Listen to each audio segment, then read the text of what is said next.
Welcome back to this edition of Grizzlies Daily. I'm your host Malik. Let me make sure this is right. All right, we good. Yeah, appreciate y'all for tuning in on this Monday edition episode. If you like these videos, make sure to like it and subscribe. It really helps me really helps me understand if y'all really are engaging with these videos. I really appreciate putting these out for y'all. I appreciate meeting y'all as well because I did meet a few of y'all during these past two games, and I really do appreciate it. But let's jump into it. So Friday we played the Miami Heat. Obviously, big day for the Miami Heat. Terry Rozier not really on the team. That whole thing going on right there. But regardless, there's a game going on, and they put Bell to us. I mean, yeah, that's just simple as it is. The Heat won 146 to 114. The Grizzlies have I don't even remember how many points at halftime, but I think it was like franchise low. It was tied for a franchise low. I think it was pretty bad. Um, but let's talk about this game because if you remember in Friday's episode, I laid out the guidelines for what they needed to do.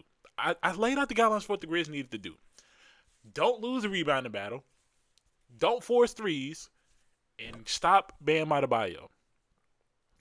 They went 0 for 3 in all of those. Just that simple. Bam had like 20 in the first quarter, and he had four threes, 4 for 4 at one point, and then he played like garbage. But yeah, Bam went crazy. Nikola Jovic killed us. Khalil Ware, and like I pointed out the front court. Remember, I pointed out the front court. I'm like, yo, the front court, we gotta stop that. Khalil Ware had 19 and 9. Go to outside, Jaren Jackson Jr. I'm not even. He finished with 19. He finished with 19 on 7 of 14 shooting, but nah, you can't fool me. I was watching this game. I was watching this game. I was at work, but I was watching. I was watching the box score. He had 6 points in the first half with 4 fouls. How many rebounds? 2. You want to know the sad part? Santi Aldama had 6. The Grizzlies essentially just got killed on the boards. That was thing number one. The Grizzlies got killed on the boards right there. They lost the rebounding battle, 57 to 41. 20 turnovers also doesn't help. Miami had 19, but when the game is out of reach like that, it doesn't even matter.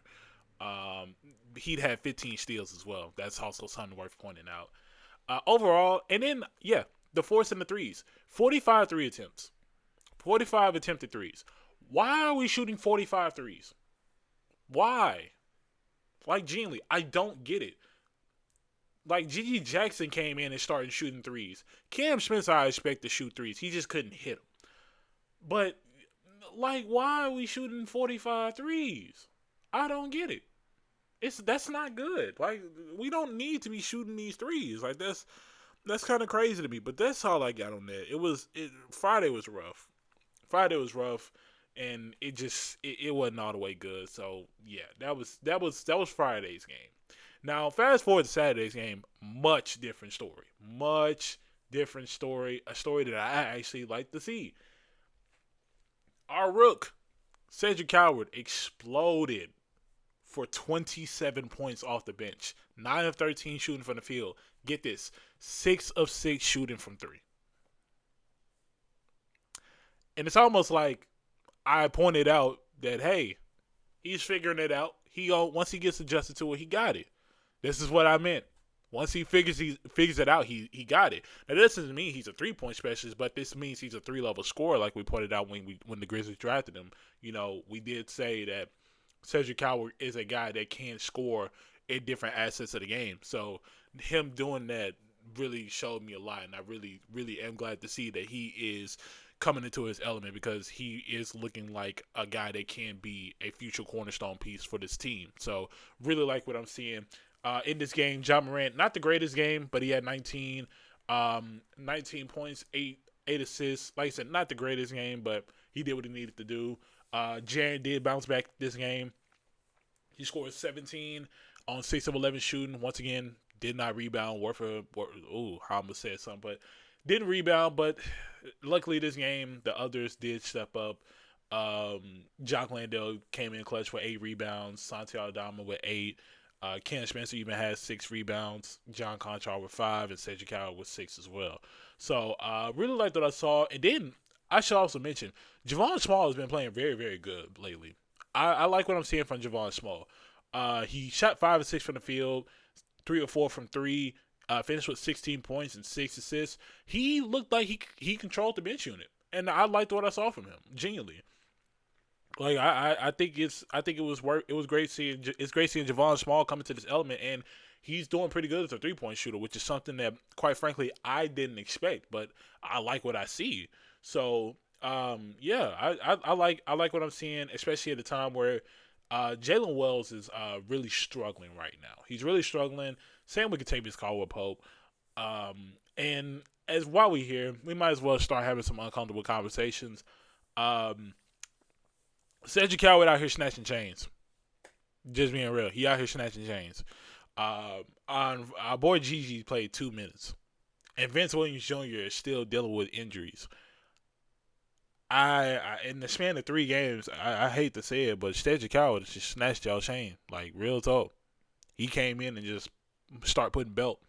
So that's that. We're gonna start having some uncomfortable conversation. This is why I said the Grizzlies need to make a move at the trade deadline, because if Cedric Howard pans out to be this great player, it's no point in sitting on a guy like Gigi Jackson and Vince Williams if you're not gonna play them.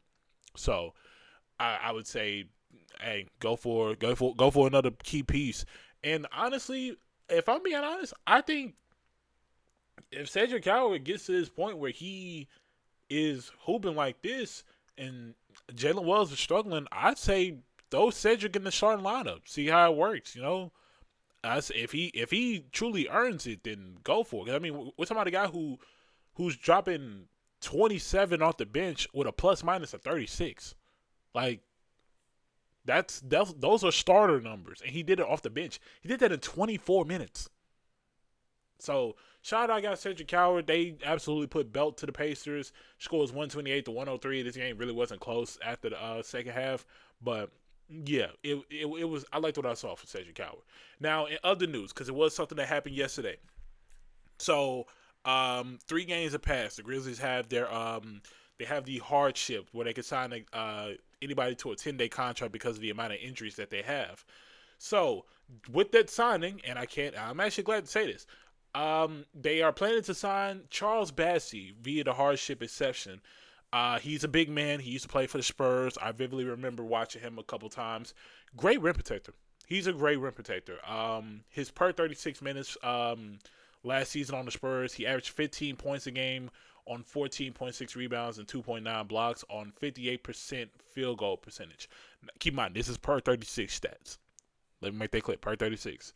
But great, from what I saw in the highlights, he's a great rim protector. Like, I genuinely liked seeing the highlights from him as a rim protector, and he's very good at rebounding and controlling the ball on defense. So I really like this signing because this is one that, you know, it either had to be him or a guy like Precious Achiuwa.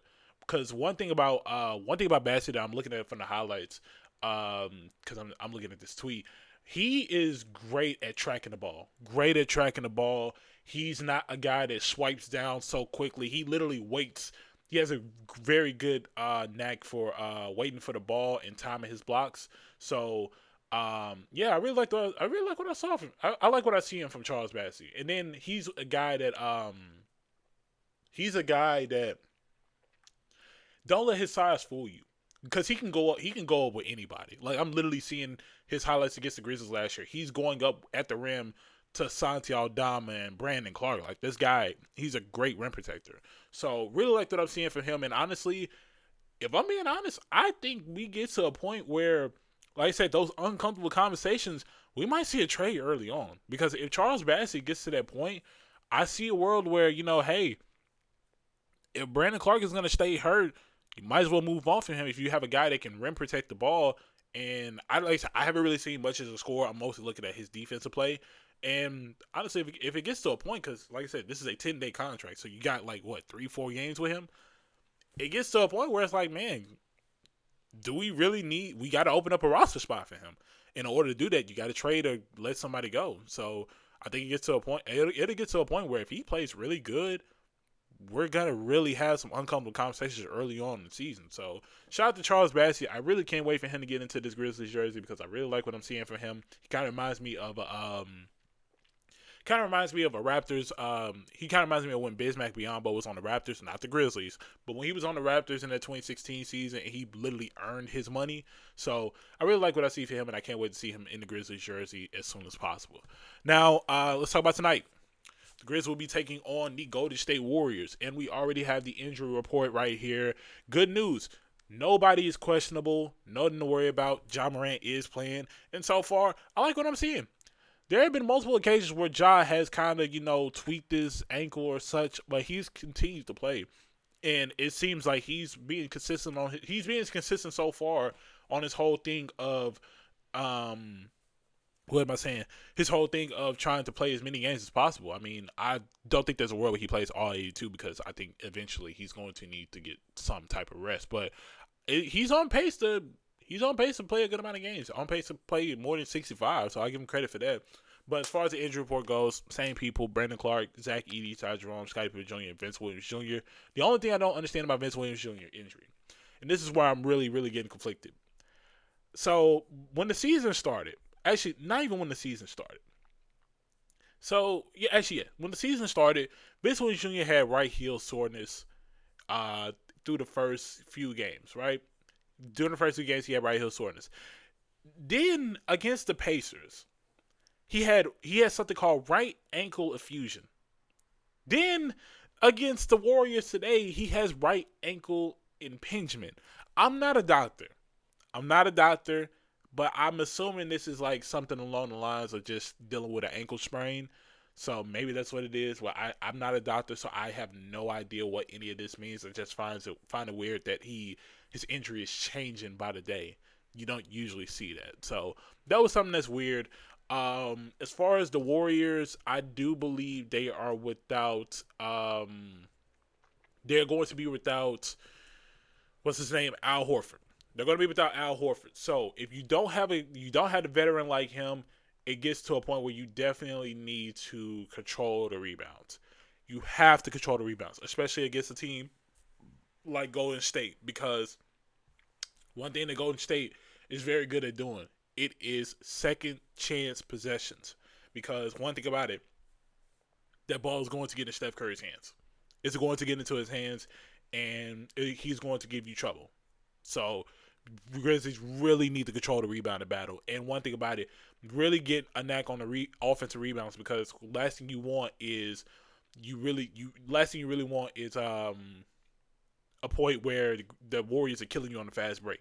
You definitely don't want that kind of thing. Looking at this right now, so Al Horford out due to a left toe injury, and right now that appears to be all. I think Moses Moody is out as well. Well, no, Moses Moody returned. Moses Moody came back against the Blazers, and then Jonathan Kuminga kind of dealing with an injury himself. So, no real injuries right here for the Warriors. Obviously, like I said, just Al Horford, take advantage of that. So hopefully the Grizzlies get this win. Late start time, I believe it's 9. I think it's 9. So yeah, I will definitely give y'all that. I'm trying to see if I can pull it up real quick, actually. So Grizzlies definitely need to jump on that, and please don't get to. I really need the Grizzlies to understand you do not have to match Golden State with the amount of threes. Please don't match them for threes, because you cannot outshoot Steph Curry. But one thing I would like to see in this game before I get out of here, I'm sorry if I'm rambling. I want to see if at some point the Grizzlies switch Cedric Howard over on Steph Curry at any point. Obviously, when he's in the game. But I want to see that, because obviously you threw Jalen Wells in the fire, and he held his own. He did pretty good.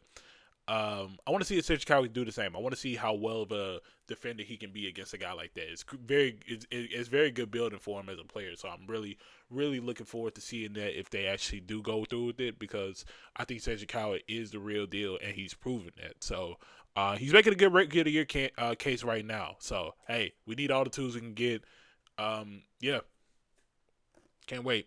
But that's going to be a wrap for this edition of Grizzlies Daily. Really appreciate y'all for tuning in. Like I said earlier, make sure to like, comment, subscribe, and turn on post notifications so you get notified when these videos drop and I can give y'all these recaps. And if you want to follow me on social medias, you can I'll leave them in the comments below, but basically it's Twitter and Instagram at mrobinson, JRSM, MROBINSON, JRSM. That's Twitter and Instagram. And as for this edition of Grizzlies Daily, I will see y'all tomorrow. Hopefully the Grizzlies are 3-1 and we can talk positive things. I'll see y'all later.